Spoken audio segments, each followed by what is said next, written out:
Halo teman-teman semuanya. Yuk kita belajar bareng lagi. Kali ini kita akan belajar tentang pelayanan Kespro Perempuan dan KB atau keluarga berencana.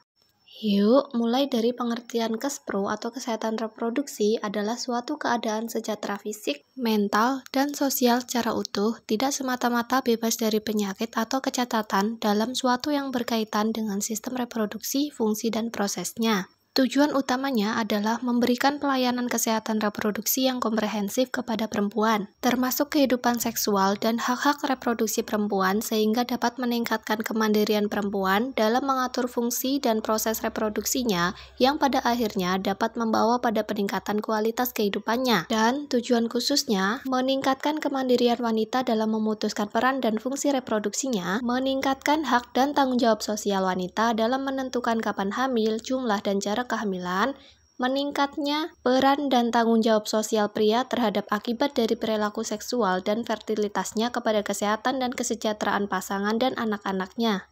Kita lihat dari komponen Kespro ada beberapa. Ada komponen kesejahteraan ibu dan anak, ada komponen keluarga berencana, ada komponen pencegahan dan penanganan infeksi saluran reproduksi, termasuk penyakit menular seksual dan HIV/AIDS, ada komponen kesehatan reproduksi remaja, dan ada komponen usia lanjut. Berikut ini merupakan kesehatan reproduksi dalam siklus hidup perempuan. Mulai dari masa konsepsi, masa di mana setelah bersatunya sel telur dengan sperma, yang kemudian janin akan tumbuh menjadi morula, blastula, gastrula, neurola, yang akhirnya menjadi janin, dan dengan terbentuknya plasenta akan terjadi interaksi antara ibu dan janin. Siklus berikutnya ada masa bayi dan anak, masa di mana masa pertumbuhan dan perkembangan yang sangat cepat, tumbuh kembang motorik kasar dan motorik halus akan berjalan dengan baik bila kesehatan bayi dan anak dalam keadaan yang prima. Selanjutnya ada masa remaja, masa di mana terjadi perubahan fisik dan psikologis. Perubahan fisik yang terjadi antara lain tumbuhnya rambut kemaluan atau pubis, buah dada yang mulai membesar,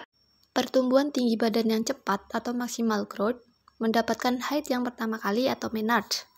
Masa selanjutnya yaitu masa reproduksi, masa di mana perempuan menjalankan tugas kehidupannya yaitu mulai hamil, melahirkan, masa nifas, dan menyusui.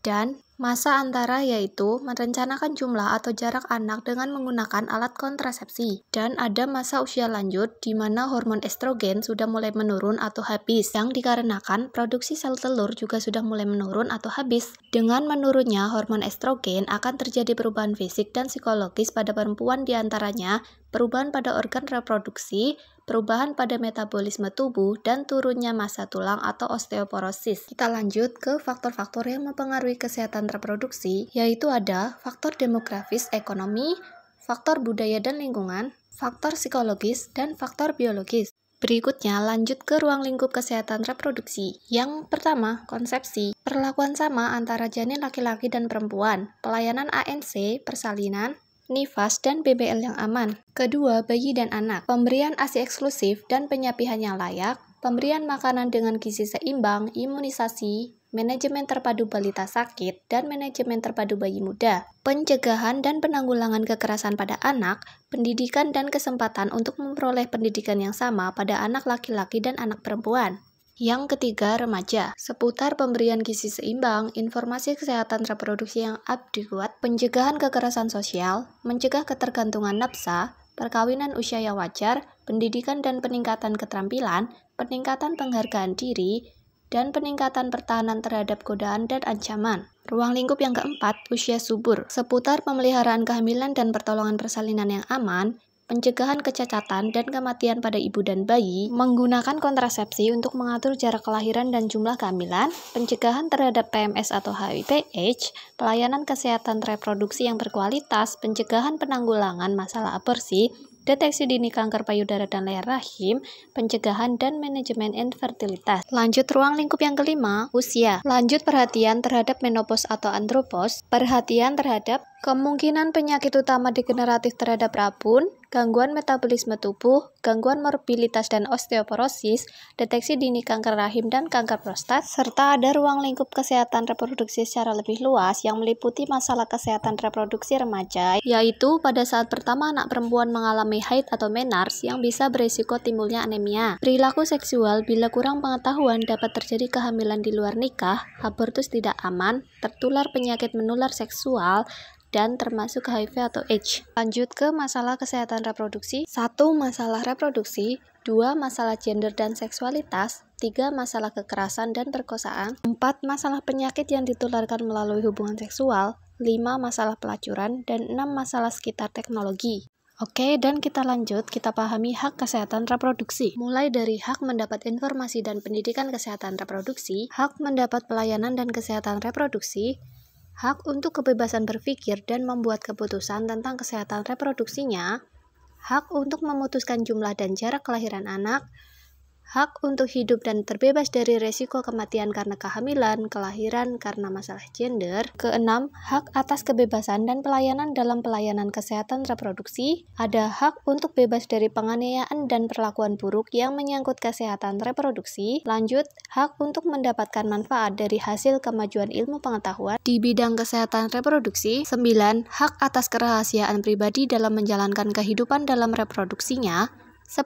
Hak untuk membangun dan merencanakan keluarga. 11. Hak atas kebebasan berkumpul dan berpartisipasi dalam berpolitik yang bernuansa kesehatan reproduksi. Dan ada hak atas kebebasan dari segala bentuk diskriminasi dalam kesehatan reproduksi. Selanjutnya yuk kita pahami KESPRO dalam perspektif gender. Ini ada perbedaan antara gender dan seks, yang pada jenis kelamin tidak dapat diubah, contohnya seperti alat kelamin, tetapi di gender dapat diubah, contohnya peran dalam kegiatan sehari-hari. Jakun pada laki-laki, payudara pada perempuan tidak dapat dipertukarkan, sementara pada gender yang dapat dipertukarkan seperti peran istri dapat digantikan suami dalam mengasuh anak atau memasak dan lain-lain. Status sebagai laki-laki dan perempuan tidak pernah berubah sampai kita mati, berlaku sepanjang masa, sedangkan sikap dan perilaku keluarga lebih mengutamakan laki-laki daripada perempuan selalu tergantung kepada kebudayaan. Pada seks yang berlaku dimanapun berada, di rumah, di kampus, ataupun di mana orang laki-laki tetap laki-laki dan perempuan tetap perempuan. Sedangkan yang tergantung pada budaya setempat, yaitu pembatasan kesempatan di bidang pekerjaan terhadap perempuan dibanding laki-laki karena budaya setempat. Dan pada seks, ciri utama laki-laki berbeda dengan perempuan merupakan kodrat Tuhan, sedangkan pada gender,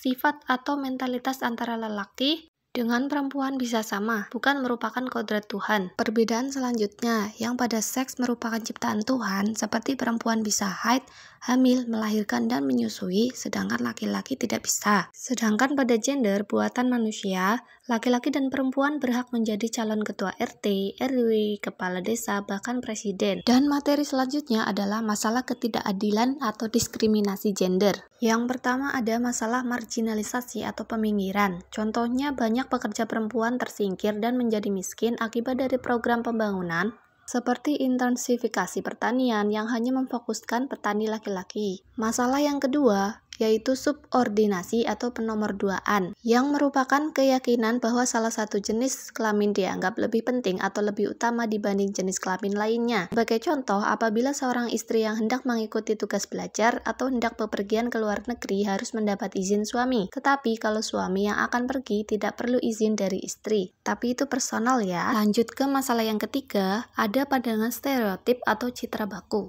Label kaum perempuan sebagai ibu rumah tangga merugikan jika hendak aktif dalam kegiatan laki-laki seperti berpolitik, bisnis, atau birokrat.